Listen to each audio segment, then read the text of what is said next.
ప్రియతమ నేత ఈరోజు మనందరితో మాట్లాడడానికి ఇక్కడికి వచ్చి ఉన్నారు. ముందుగా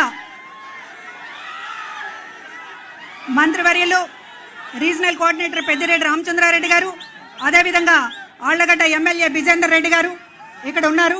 అదేవిధంగా పాణ్యం ఎమ్మెల్యే కాట్సాన్ రాంభూపాల్ రెడ్డి గారు, అదేవిధంగా మరొక రీజనల్ కోఆర్డినేటర్ ఆదినారాయణ రెడ్డి గారు అందరూ ఉన్నారు. ముందుగా ఎమ్మెల్యే రాజేంద్ర గారిని మాట్లాడవలసిందిగా కోరుతున్నాను.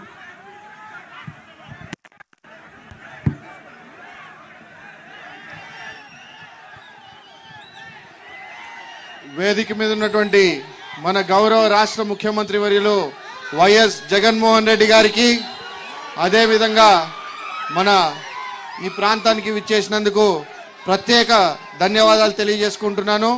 అదేవిధంగా పెద్దిరెడ్డి రామచంద్రారెడ్డి అన్న గారికి, బుగ్గన రాజేంద్రనాథ్ రెడ్డి గారికి, అదేవిధంగా కాట్సాన్ రాంభూపాల్ రెడ్డి గారికి, మా తండ్రి గారు అయినటువంటి గంగుల ప్రభాకర్ రెడ్డి గారికి, అదేవిధంగా మన సర్పంచ్ గారికి, ఎంపీటీసీలకి, ఇక్కడికి విచ్చేసిన ఎర్రగుంట్ల గ్రామ ప్రజలందరికీ కూడా పేరు పేరున నమస్కారాలు తెలియజేసుకుంటున్నాం. ఈరోజు మీ అందరికీ ఇది కూడా తెలుసు, రానున్న 2 నెలల లోపల ఎలక్షన్లు రాబోతున్నాయి కాబట్టి, ఇంకా 45 రోజుల్లో ఎలక్షన్లు రాబోతున్నాయి కాబట్టి అందరూ కూడా రకరకాల జిమ్మిక్కులతో పగిటి వేషగాళ్ళలాగా మీ ముందరికి వస్తూ ఉన్నారు.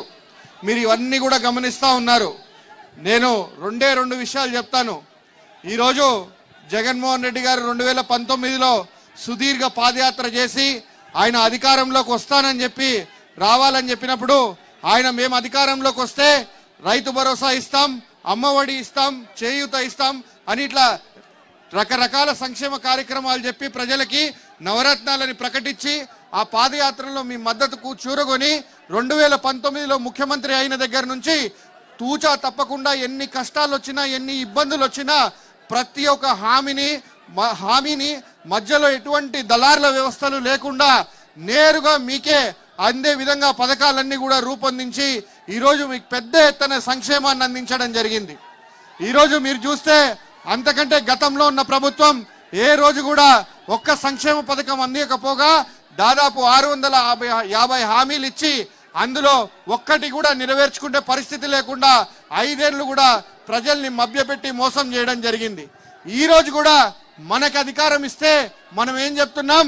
మీ గ్రామాల్ని మారుస్తాం, మీ గ్రామాల్లో మీ పిల్లలకు మంచి బడులు కట్టిస్తాం, మంచి చదువు చేపిస్తాం, మంచి వైద్యం మీకు అందుబాటులోకి తీసుకొస్తాం, మహిళలకు చేయూత ఇస్తాం అని ఇట్లా ఎన్నో సంక్షేమ కార్యక్రమాలు చేసి మీ గ్రామం ఒక రూపురేఖలు మార్చి మీ భవిష్యత్తుని, మీ జీవితాల్ని మార్చుతామని చెప్పి, మంచి చేస్తామని చెప్పి మనం ఈరోజు మీ అందరినీ కూడా మాకు మరీ తిరిగి అధికారం ఇవ్వండి అని చెప్పి కోరుతా ఉంటే ఈరోజు ప్రతిపక్షాలు ఏం మాట్లాడుతున్నాయో మీ అందరు కూడా గమనించండి.